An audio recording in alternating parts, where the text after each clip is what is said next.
안녕하세요. 분석하는 토랑이입니다. 영상 시작 전 구독과 좋아요 눌러주시면 저에게 큰 힘이 됩니다. 스포츠에 관심은 많은데 혼자 분석하기 어렵다 하시는 분들, 또 매번 한 폴 차이로 아쉽게 놓치셨던 분들, 그리고 고배당 픽 좋아하시는 분들이라면 누구나 편하게 들어오실 수 있어요. 아래 고정 댓글에 영어 주소 링크가 있습니다. 그거 클릭하시면 금전 요구 전혀 없이 바로 고배당 픽이랑 경기 정보를 확인하실 수 있습니다. 분위기만 먼저 살펴보셔도 좋고 괜찮다 싶으시면 가볍게 탑승해보셔도 됩니다. 자, 그럼 오늘 준비한 경기 분석 바로 시작하겠습니다.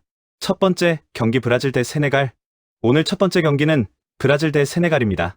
브라질은 최근 명단에서 몇몇 주전 자원이 빠졌지만 여전히 풍부한 선수층을 바탕으로 탄탄한 전력을 유지하고 있습니다. 특히 비니시우스와 루카스 파케타, 로드리고를 중심으로 한 공격 라인은 짧은 패스와 순간적인 템포 전환으로 상대 수비를 흔드는 능력이 확실히 돋보입니다. 여기에 브루노, 기마량이스와 카세미로의 조합이 중원에서 안정감을 만들어주고 있어 전체적인 밸런스도 크게 무너지지 않습니다. 브라질은 기본적으로 높은 점유율을 바탕으로 경기를 끌고 가는 팀인데 이번 경기에서도 같은 흐름이 예상됩니다. 특히 측면에서의 전환 속도는 여전히 강점이라 세네갈의 수비 블록을 흔들기 좋은 구조입니다. 홈 경기라는 점도 브라질에게는 큰 이점입니다. 반면 세네갈은 원정 경기에서 실리적인 운영을 선택할 가능성이 높습니다. 마네와 이스마일라 사르가 측면에서 빠르게 치고 올라오며 압박을 유도하겠지만 전체적으로는 중원 안정에 더 무게를 둘 가능성이 큽니다. 중원에서의 압박은 날카롭지만 전방 압박 유지 시간이 길지 않고 수비 전환 속도에서도 흔들림이 나타나는 편이라 브라질의 빠른 템포 전환을 견뎌낼 수 있을지가 관건입니다. 세네갈 입장에서 가장 큰 문제는 역시 풀백들의 복귀 타이밍입니다. 오버래핑 이후 수비 위치로 돌아오는 속도가 일정하지 않아 하프 스페이스가 비는 장면이 자주 나오는데 브라질이 이 지역을 집중적으로 공략한다면 세네갈 입장에서는 수비 라인이 크게 흔들릴 가능성이 높습니다. 실제로 세네갈의 최근 경기들을 보면 상대가 페널티 박스 앞쪽에서 템포를 바꾸며 압박을 시도할 때 간격이 벌어지는 패턴이 계속 반복되고 있습니다. 결국 이번 경기는 양팀의 전력 차이를 감안해도 브라질이 점유율을 잡고 세네갈은 역습 기회를 노리는 형태로 흘러갈 가능성이 높습니다. 문제는 세네갈의 역습 전개 속도가 최근 들어 다소 떨어졌고 결정적인 장면에서 미드존을 통과하는 과정이 매끄럽지 못하다는 점입니다. 전반 초반은 어느 정도 버티겠지만 후반 체력 저하가 오면 라인이 자연스럽게 내려앉을 가능성이 높습니다. 브라질 입장에서는 무리하게 압박을 몰아붙이지 않아도 자연스럽게 점유율이 올라갈 것이고 세트피스와 하프 스페이스에서의 전개로 꾸준히 찬스를 만들어낼 수 있습니다.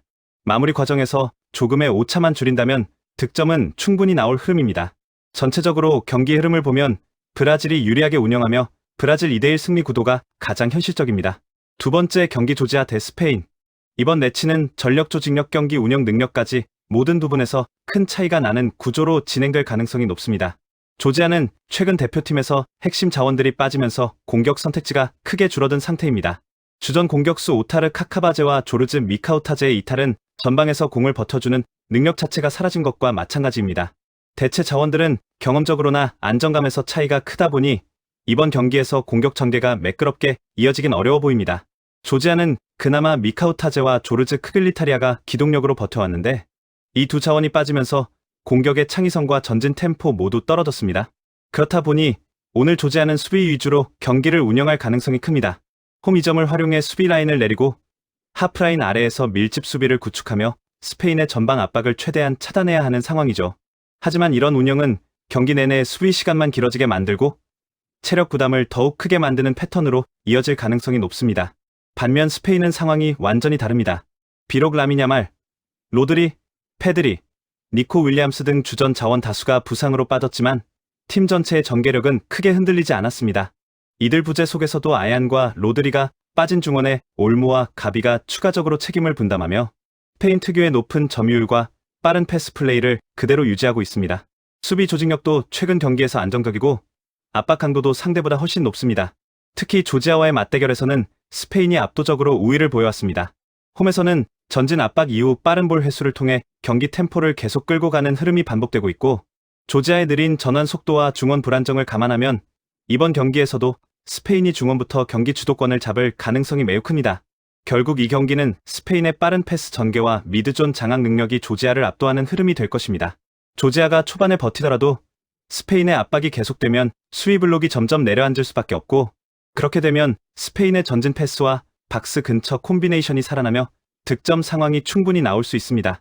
전체적으로 볼 때 전력 차과 패스 템포, 압박 지속력에서 스페인이 완전히 우위에 있습니다.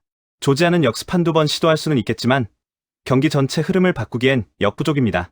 이번 경기는 스페인이 편하게 주도하는 그림이 매우 뚜렷합니다. 세 번째 경기 스위스 대 스웨덴. 이번 매치는 전술 완성도와 조직력 안정성에서 두 팀의 차이가 꽤 크게 드러나는 흐름으로 예상됩니다. 스위스는 최근 경기에서도 단단한 경기 운영 능력을 유지하며 조 1위를 노리는 흐름을 이어가고 있습니다. 지난 원정에서 스웨덴을 크게 흔들어 놓은 이후 팀 분위기도 안정적이고 홈으로 돌아온 만큼 자신감도 상당히 높습니다. 물론 사카를 중심으로 한 공격의 한 축이었던 에비세커가 부상으로 빠지며 일부 전력 손실은 있지만 그 빈자리를 벨릴로와 엠볼로가 충분히 메우고 있고 중원에서 샤카와 아칸지가 만드는 템포 조절은 여전히 견고합니다. 특히 스위스는 수비 전환이 빠르고 압박 회복 속도가 좋아 실점 위험을 최소화하는 운영이 가능합니다. 전방에서의 압박 강도도 높아 상대를 뒤로 몰아넣는 형태가 자주 나오는데 이 부분이 이번 경기에서도 핵심이 될 가능성이 큽니다. 반면 스웨덴은 분위기가 확실히 가라앉아 있습니다. 주전 자원들의 연수적인 부상 영향으로 출전 자원 자체가 크게 줄어든 상황이고 에케달과 사미엘손까지 공백이 생기면서 중원에서의 안정감도 많이 떨어졌습니다. 그렇다 보니 경기마다 수비 밸런스가 무너지고 전환 속도가 느려지며 상대 압박을 버티는 능력 역시 크게 떨어진 상태입니다.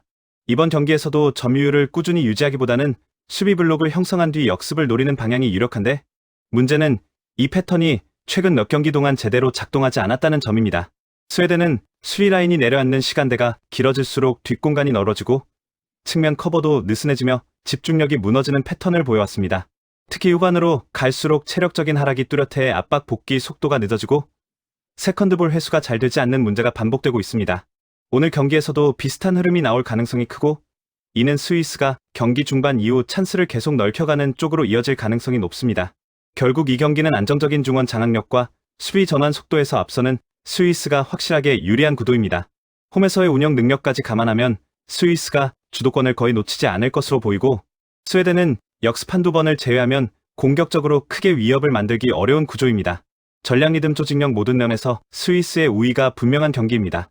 네 번째 경기 리히텐슈타인 대 웨일스. 이번 매치는 양쪽의 전력 차이가 매우 뚜렷하게 드러나는 구조로 예상됩니다. 리히텐슈타인은 이미 조 최하위가 확정된 상태에서 마지막 홈경기를 치르게 되지만 최근 경기 흐름을 보면 공격 패턴과 전환 속도 모두 기대치를 크게 밑돌고 있습니다. 특히 공격 전개가 거의 이루어지지 않다 보니 슈팅 생산 자체가 적고 득점 기대값도 매우 낮은 편입니다. 체력 부담까지 겹치면서 중원 압박 강도도 떨어져 있고 수비에서도 크로스 반응 속도가 느립니다. 라인 간격이 자주 벌어지고 측면에서의 커버 타이밍도 엇나가는 장면이 반복되다 보니 경기 내내 수비 블록이 뒤로 밀리는 경우가 많습니다.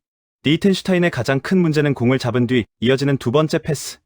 그러니까 전환 템포가 너무 느리다는 점입니다.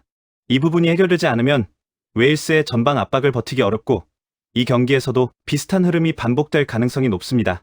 전방에서의 결정력도 사실상 기대하기 어렵고 이번 경기 역시 상대 진영에서의 점유율 확보 자체가 쉽지 않은 구조입니다. 반면 웨일스는 이미 플레이오프행을 확정지은 상황에서도 경기 집중력을 잃지 않고 꾸준히 안정적인 경기 운영을 이어가고 있습니다. 이번 경기에서는 로테이션 요소가 일부 들어갈 수 있지만 핵심은 웨일스의 전환 속도와 점유율 유지 능력입니다. 중원에서는 아론 렌지가 빠졌지만 조던 제임스와 벤 데이비스가 밸런스를 잡아주며 전개 리듬을 안정적으로 끌고 갑니다. 전방에서는 무어와 윌슨이 번갈아 움직이며 상대 수비를 흔들고 측면에서는 존슨의 스피드가 상대 수비 라인을 계속 밀어붙일 가능성이 큽니다. 웨일스는 특히 전환 플레이와 세컨드볼 회수 능력에서 확실히 우위에 있고 리히텐슈타인의 수비 전환 속도로는 이를 따라가기 어렵습니다.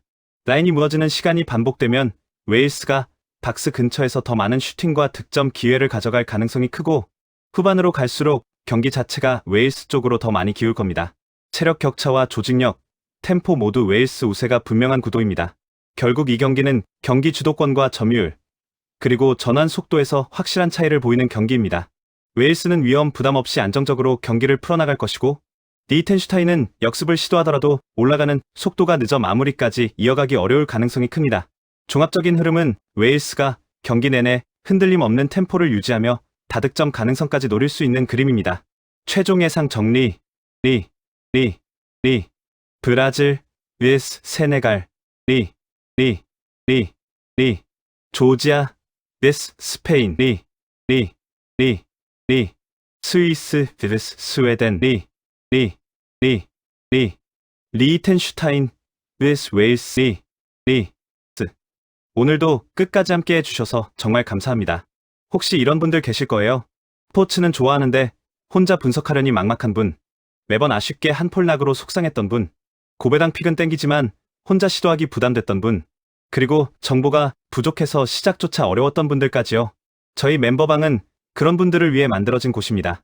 매일 경기별로 꼼꼼한 분석과 믿을 만한 정보를 나누고 소통을 통해 함께 전략을 세우시면 혼자 할 때보다 훨씬 더 재미있고 효율적으로 즐기실 수 있을 거예요.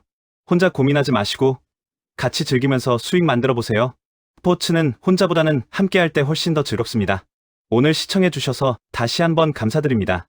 다음 영상에서 또 뵙겠습니다.